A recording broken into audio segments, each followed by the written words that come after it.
Welcome back to the Injury Prone Fantasy Football Podcast. I'm your host, Dr. Edwin Porras, Doctor of Physical Therapy, Medical Analyst, FantasyPoints.com. Today is a bit of a special edition. Over here on the state side, you can call it the Thanksgiving special.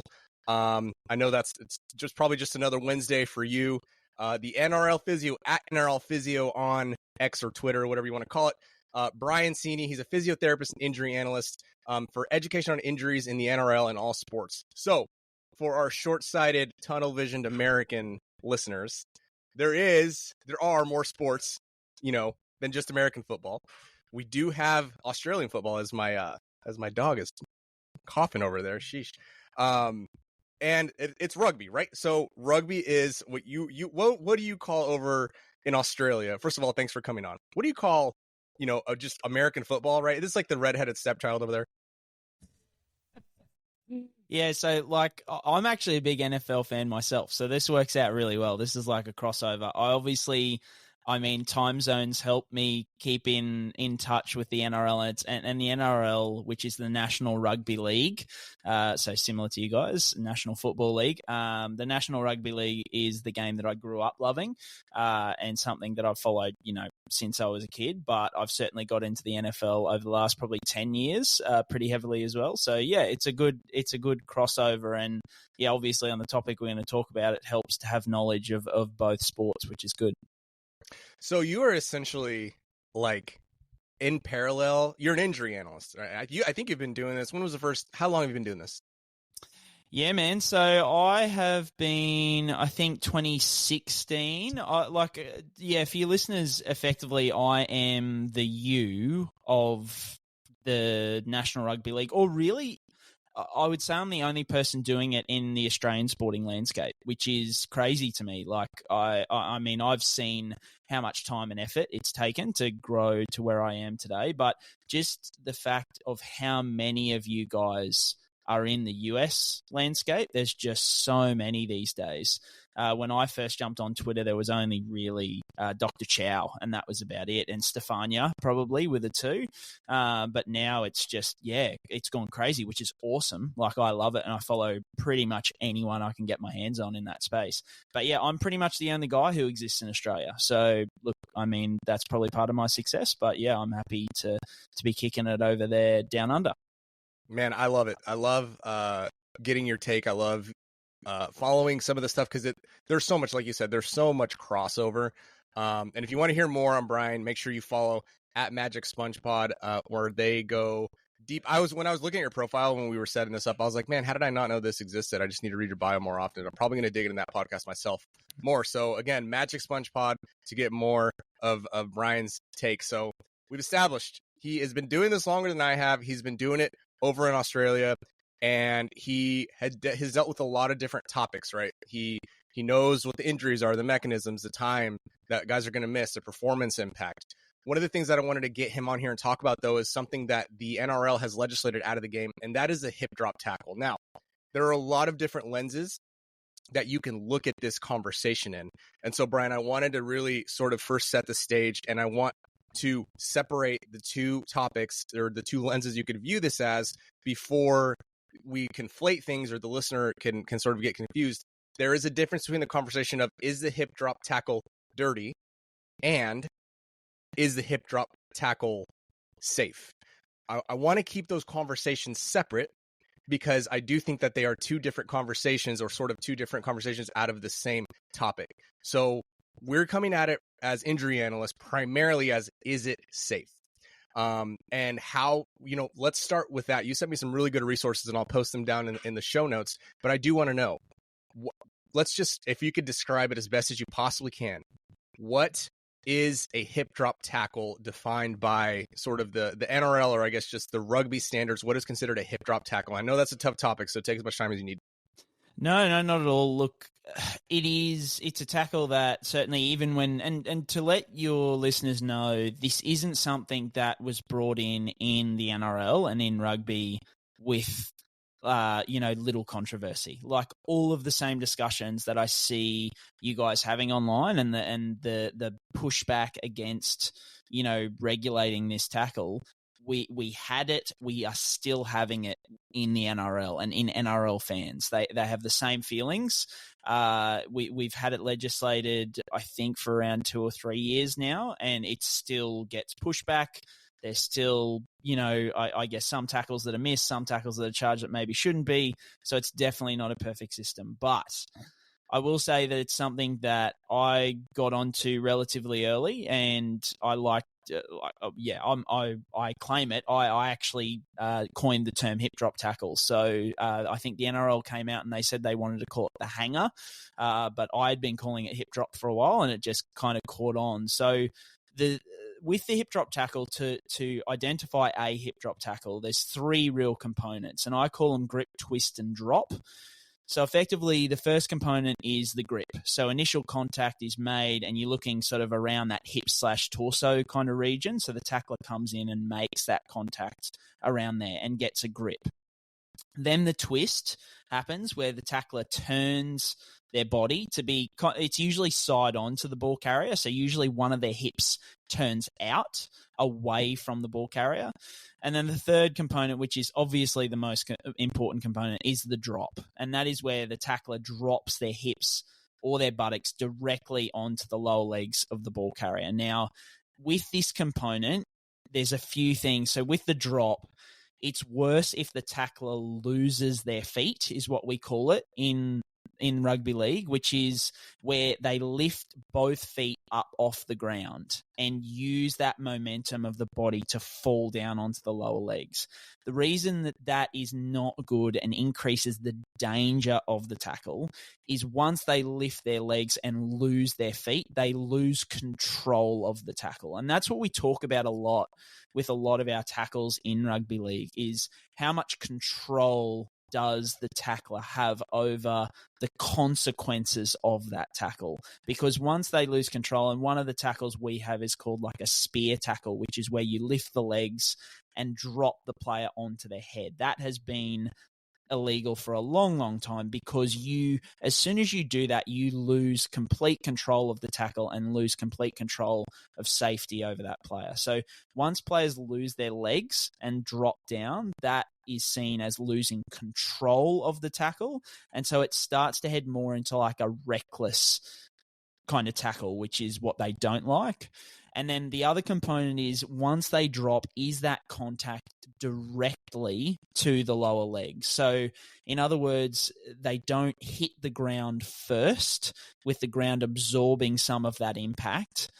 If it's direct onto the legs, that is also, I guess, a worse version of the tackle. And to put it in perspective, the NRL is pretty, I guess, stringent on that point, because if the tackler performs a hip drop style tackle but hits the ground first, but then continues to go on to collect the feet and cause significant damage, they're still not charged because they've hit the ground first. And a really good example for your listeners is the Andrews tackle the other day. So the broken fibula to the tight end from the Ravens. Looking at that myself, I don't think that tackler would have been punished under the NRL's strict protocols, because the tackler's weight slid along the ground first before he hit the legs. Now, I don't completely agree with that, because I think there are some circumstances where that can still be quite dangerous, but that's the line in the sand the NRL has drawn. So, and then they look at force, so degree of force. So that's hard to tell over video, but yeah, they look at the dropping of the weight has to be forceful. And I know that was sort of a lot to absorb for the listeners, but it was extremely good information. The things that I really keyed on is the way that you said, loses control of the tackle. You don't want them to lose control of the tackle. So I think that really lends itself to the next sort of conversation that or topic that I wanted to touch on, is a big contention online from people, or general sports fans, NFL fans, and as you mentioned, even rugby fans, is how do you expect these elite athletes with other elite athletes coming at them as fast as they can, as hard as they can, trying to get around them, through them, whatever the case may be, to react as fast as possible, as quickly as possible to this. Is this like an issue over in the NRL? How do you discuss that? Is this something that the teams or the players have come out and voiced any sort of consternation about, or is this just sort of, it is what it is? You have to be, as a defender, it is what it is, and it makes life tougher. Yeah, look, like exactly what you've said there. I think fans get frustrated. We need, and we're often the guys talking about the danger and all that kind of stuff. Like, we need to be really clear here. Taking this tackle out of the game, and this is both rugby league and NFL, taking this tackle out of the game absolutely makes it more difficult for defenders. Like that, we're not denying that at all, because effectively what we came to the conclusion of is this tackle has, I guess, increased in its incidence rate and sort of how often it happens. It's kind of come in as one of the easiest ways to stop a rampaging ball carrier, or a ball carrier who is dominating the contact or winning the contact. This is one of the easiest ways to stop the ball carrier in their tracks. And with the growing athleticism and, bigger, faster, stronger, all that kind of stuff, any way you can stop that contact immediately is going to be really valuable. But in terms of how are they going to have time, all that kind of stuff, we had exactly the same response from players to begin with. They were saying, look, this is going to be really difficult. How are we going to, if and in the NRL it's called a try rather than a touchdown. So if they're on their defensive try line, how are they going to be expected to stop tries at times, because players are going to be, nearly scoring a try, and they are going to want to stop them immediately in their tracks. And so effectively what it came down to is a overall technique change, and something that teams and players had to go away. And it was funny, once it kind of got introduced as something that was banned and that was, written off, the number of players who have since come out and said in practice and in training, a lot of teams already had rules in place that you were not to perform hip drop style tackles, and this was before they were even called hip drop tackles. So Curious, huh? So they said that they had rules that when they were in practice, if someone half broke through the line, you were to stay well away from their legs. You were to not do that. You were to not tackle them and land on their legs, because teams knew of the injury risk of those tackles. And that has come from multiple players in multiple teams in the NRL, is that, like, since it's been banned, they've actually gone, yeah, well, we actually had that as like an unspoken rule. Like, you just let the try in, you let the break through in training, and look, you're going to get roasted by, the defensive coaches being like, you should have won that contact at the start. Like, you should, and so you're going to get roasted for it because you missed the tackle. But in practice, they're like, you do not perform that tackle type after you have lost contact. And effectively, I think that's probably an important thing to recognize, is that what we found with a lot of these hip drop tackles is that they were kind of occurring after tacklers had lost contact and had lost that initial impact. So the ball carrier was often sort of breaking through or making ground, and it was the tackler's kind of way of just being like, nah, stuff you, I'm coming back at you. And so it was kind of like a competitive thing too, where they were like, okay, well, if the attacker is in a better position or has won that contact, they deserve to not have the only option be like a dangerous tackle at the end of the day. So they've lost the contact. And so if truly their only option at that point is to make a tackle that is inherently significantly more dangerous to the ball carrier, they've kind of got two options. They've either got to try and make the tackle a different way, or they make the tackle in that dangerous way and deal with the consequences. So the penalty, all that kind of stuff. So effectively, I think what we've seen in the NRL is a change in tackle technique. In the NRL, a big thing for us is most tackles are choreographed in that tacklers want to win the tackle. They want to, it's very immediate, it's continuous. So they want to win that tackle, be in a good position to get back onside or get back behind the line of scrimmage to be ready for the next play. So they always want to win those tackles. It's much more technical. I think that's, I'm sorry to interrupt, but I think that's such a good point to make. It's a very pertinent point to make.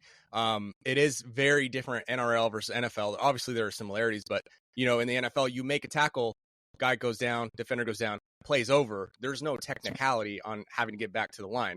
So the incentive to make a technically sound tackle is much less in the NFL as opposed to the NRL. Is that what you're saying? Exactly. And we have, so in NRL clubs, there are wrestling coaches. So we have guys who are in MMA, these kind of fights, or what would you call it? Yeah, combat sports. We have combat sport athletes come in and teach our rugby players how to tackle, to dominate that tackle, so that they are and wrestle players into good position so that they can get back quickly into the defensive line. And so the only real comparison I've kind of made is obviously in the NFL, you want to try and limit the yards, right? So you're making those tackles to try and stop that stop the yards gained almost immediately. So there is a similarity in that you are trying to achieve something in the tackle, in that you don't want that player to get yards after contact, that kind of thing. But yeah, it is definitely a bit more technical. But yeah, I think the way we've kind of put it, a really obvious tackle in the NRL is something like a head contact tackle. We're very much like you guys against contact to the head.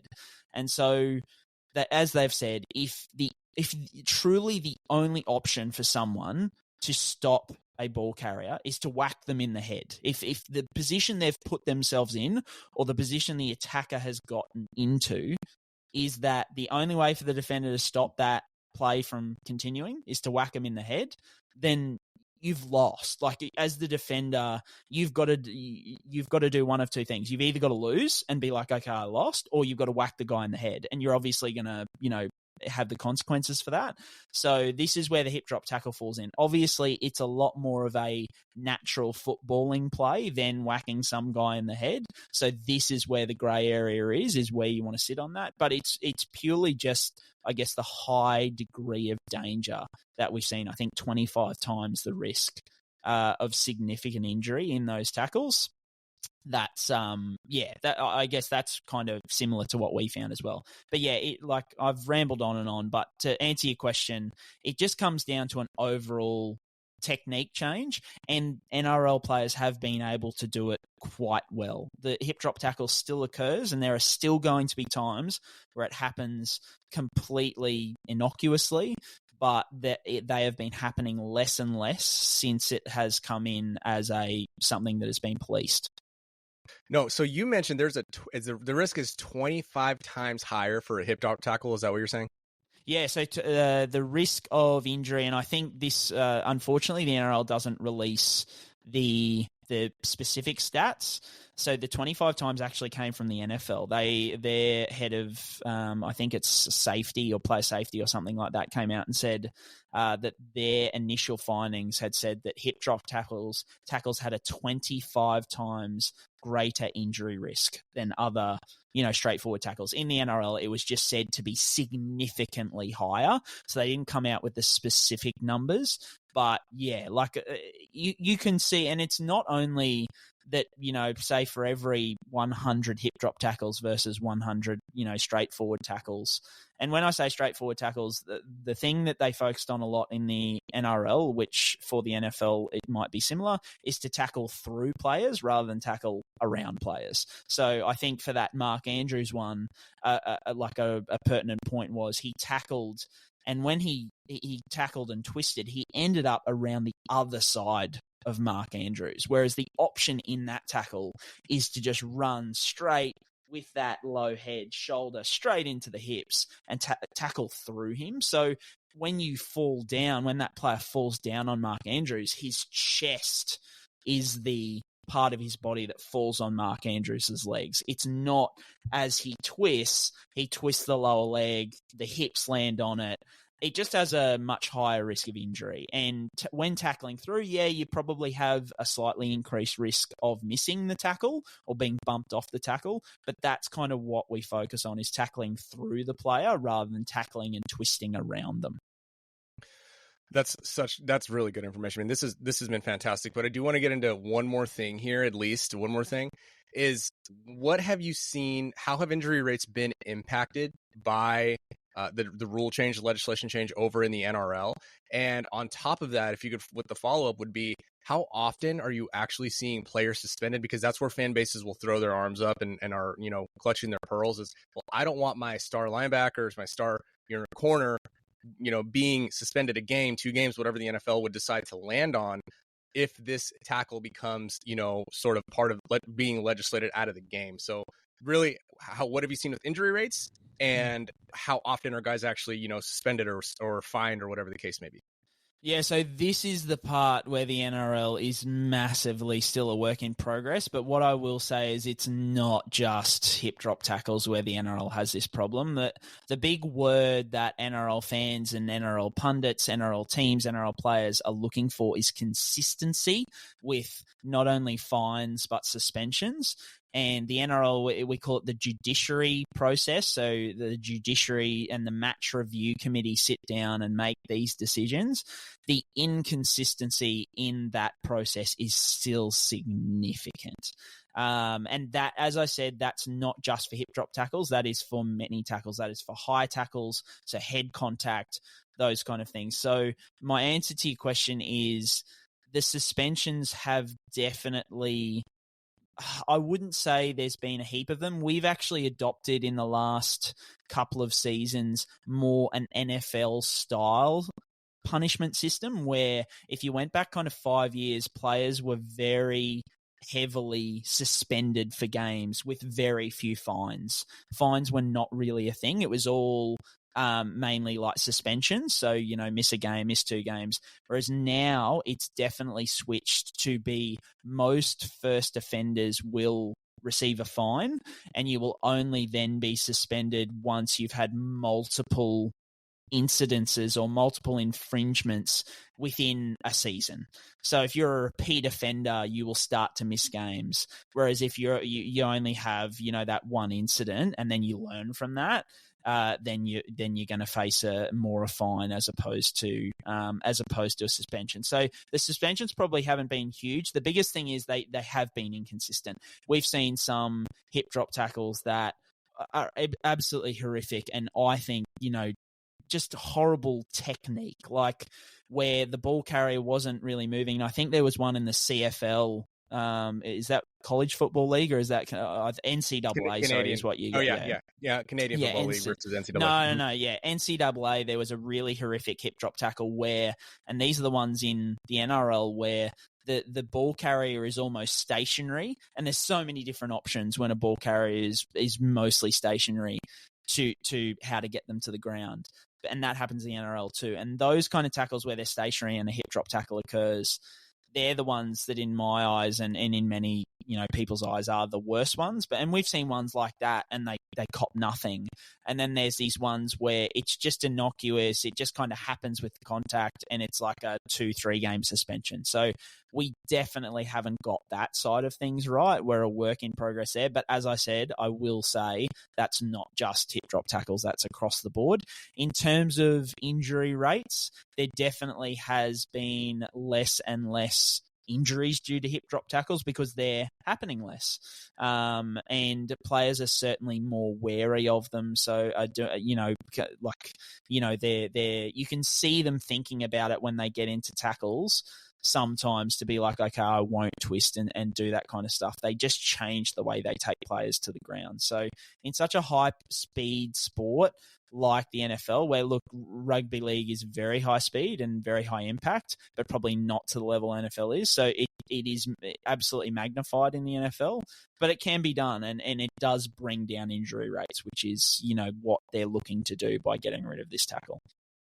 I think the best way potentially to sort of put layers to these punishments in the NFL, for example, is I'm thinking, right, you do it once, it's a flag, the committee maybe reviews it, you either get a fine or maybe it was incidental, whatever, right? I mean, we have those types of like, was it incidental? Was it a personal foul? Are they ejected? Was it was it targeting? Should they be ejected, right? I think there are layers to these punishments, if you will, that can be sort of sprinkled in to create, if you want to call it, protection from the ultimate issue, which would obviously be guys, defenders being suspended or fined for incidental plays that are just unfortunately going to happen. But no, that's really good perspective. If you had to sort of summarize this conversation in your own words, how, what would you say is the best solution for the NFL based on your experience from the NRL? I think the biggest thing to say is that there's always, pretty much every tackle, there's always another way to make that tackle. They're very rarely looking at a tackle. There is only one way to make it. Like, guys are in situations that 20, 30 years ago, if they're in the same situation, they would probably make tackles in a different way, purely because the game is different. The game has changed. The athleticism of players is different. The way they're put together, the way they run, the way, like, those, all of those components change over time. And the way we have tackled both in the NRL and the NFL has changed over time. So it is not something that you look at, and we haven't seen it in the NRL, where all of a sudden all of these guys are getting dominated. They've just tackled differently. There are some times where they've performed hip drop tackles anyway, because it is really, they kind of get caught up and it's their only option because it just kind of happens. And as you said, it's part of that innocuous side of things. But I think that's the point, is there is always another way to make a tackle. It just involves practice. It involves technique change. It involves going away. And that's why in the NRL, something that they did is they didn't make changes sort of mid-season. They were like, well, look, we don't want to force this on people, in the middle of a season where players have learnt to have been tackling a certain way for who knows how long. It might be their entire lives they've been tackling that way. We want to give them an off season to go away and work on their technique to refine that. And with the athletes, the way they are these days, they can absolutely refine that technique. There are going to be times where there are innocuous cases, but more often than not, as you said, those innocuous cases are not going to end in significant suspensions because it's an innocuous incident, and we're all going to recognize that. But yeah, I think that's probably the biggest thing, is giving players time to implement technique change. So defining the hip drop tackle really well, giving components of, losing feet, direct contact to the legs, all that kind of stuff, so that they can sit down and they can see it and they go, okay, I know what I'm trying to avoid. And then they've got a whole off season to be like, I'm going to put some things in place to make sure that I'm, where I can, I will modify my technique. And as I said, that 99 times out of 100, there is a different way to make a tackle. It's just, is it the simplest way? Is it the easiest way? And more often than not, a hip drop tackle is the easiest way. But what we're finding is the easiest way results in a high degree of danger. This has been incredible. This has basically answered all the questions that have been coming at me about this topic and all the sort of conversations that are going on online. Thank you again, Brien. We took enough of your time. I really appreciate it. It's late over there. It's late on the other side of the world. But again, I'm gonna give you an opportunity here. Plug whatever you want here, just so that the listeners can get more information and maybe they become rugby fans at this point. Yeah, well, look, like it's probably pretty pertinent because the NRL, so the National Rugby League, is actually having their opening game. So they're opening their season in Las Vegas next year for the first time ever. So a bit like you guys taking games to London, and I think you took some to Germany recently and stuff like that. So this is our first foray. The NRL is actually going to Vegas. So in March, early March, I think it's the first weekend of March next year. So if you want to see what NRL, National Rugby League, is all about, and you're in Vegas on the first weekend of March, or even if you're not in Vegas and you want to go, head along. Look, I've become a massive fan of the NFL, and I would say that if there are people out there who, are interested in other sports, if you like the NFL, I pretty much guarantee you'd like the rugby league, which is the NRL, if you gave it a chance, because they're very similar. There's differences, but yeah, that brutality and it's just really a really exciting game. And if you want coverage on the injuries, at NRL Physio, or check out the Magic Sponge pod. I talk about hip drop tackles, but also mechanics behind injuries, all the stuff that you talk about too. So yeah, look, check it out, but yeah, get to Vegas if you can. Absolutely. I do have one more question before we go. Hit me. Magic Sponge? So I don't know if this is a thing for you guys, but back in I want to say the 70s and 80s, the on-field medical management of injuries was literally a player's injured, a guy would run out, and usually it wouldn't be a physio. These days it would be a physio or an ATC, what you guys have over there, a physical therapist, athletic trainer, those kind of guys. Back in the 70s and 80s in the NRL, it was a guy with a bucket and a sponge, and he would literally just get the sponge and put it on the knee, and they'd take 30 seconds, and he'd be like, "Are you okay?" And more often than not, they'd be like, "Yep." And so it got termed the magic sponge. The magic sponge would come out. Yeah. And it's kind of bad in that it was most known for head injuries, because guys would get knocked out. They would bring the sponge out, sponge over their heads, and then be like, "Oh yeah, okay, he's good now." He's been knocked out. But the sponge, so it became the magic sponge because it just kind of cured all problems. So yeah, so that's where the magic sponge comes from. That's actually quite hilarious. That is very funny. There's a running joke about maybe we shouldn't joke about this. There's a certain team that has a certain medical personnel that looks on television like they have a bevy of experience. I'll put it that way. And the running joke is, no wonder this player didn't get better. They were probably using leeches to treat the ACL or something like that. But that's what that sort of reminds me of. So yeah. 100%. All right, Brien, I really appreciate you coming on. I really do. I think this is going to do well. This will probably do numbers. This is a very good conversation that I wonder if the NFL will address this again in the off season. But once again, make sure you check out Magic Sponge Pod, and make sure you follow Brien there at NRL Physio. We will talk soon.